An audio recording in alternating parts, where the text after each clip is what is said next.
Now, the man who's, of course, trying to, in many ways recarve and also position himself as a preeminent leader in Europe is Emmanuel Macron.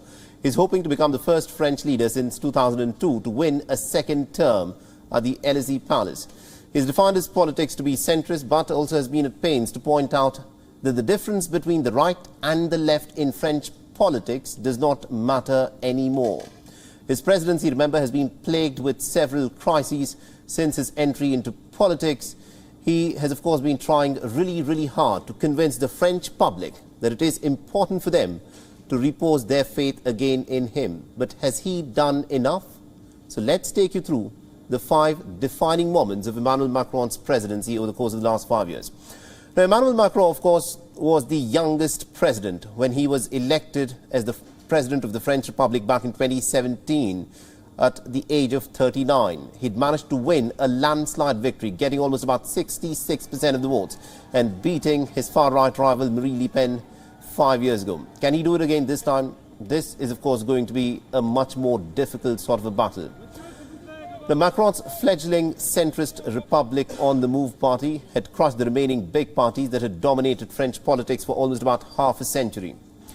But then there were lots of scandals that started to hit Emmanuel Macron's presidency one after the other. And the first major one to have, in fact, put him in a spot of boredom was in July 2018, when Emmanuel Macron, who had promised an exemplary republic, had to face a lot of embarrassment after his bodyguard had assaulted 2 young demonstrators during an anti-capitalist protest. The scandal caused major uproar after it was revealed that Macron knew about the beating for several weeks after it was caught on camera, but then he let his former bodyguard, Alexander Benalla, off with just a minor slap on the wrist. In the same year, in the month of November, the incumbent president was caught off guard during the Yellow Vest protests. Now, this was a movement that was started by motorists who were very angry with their president for hiking taxes on fuel. The protesters wearing high visibility yellow vests demonstrated every Saturday in Paris and other cities across France for over a year. The demonstrations, of course, ended in rioting and destruction of property, after which Macron promised significant tax cuts. And then there were reforms that Emmanuel Macron wanted to bring about. He said that he was trying to do this to improve the fiscal health of his country. But then there was a huge amount of controversy.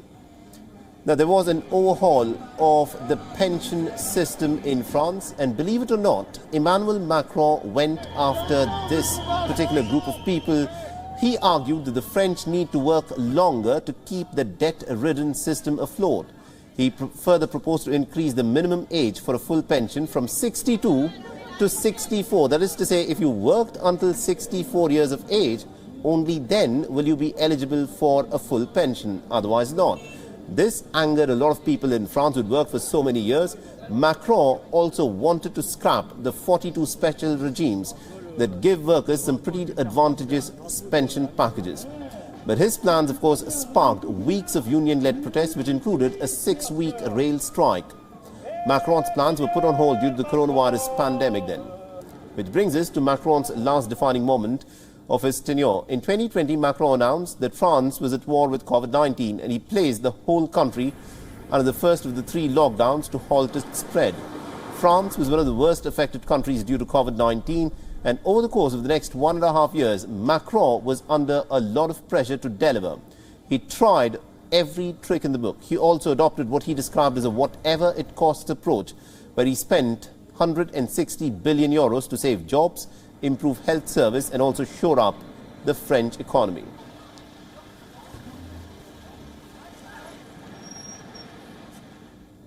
WION is now available in your country. Download the app now and get all the news on the move.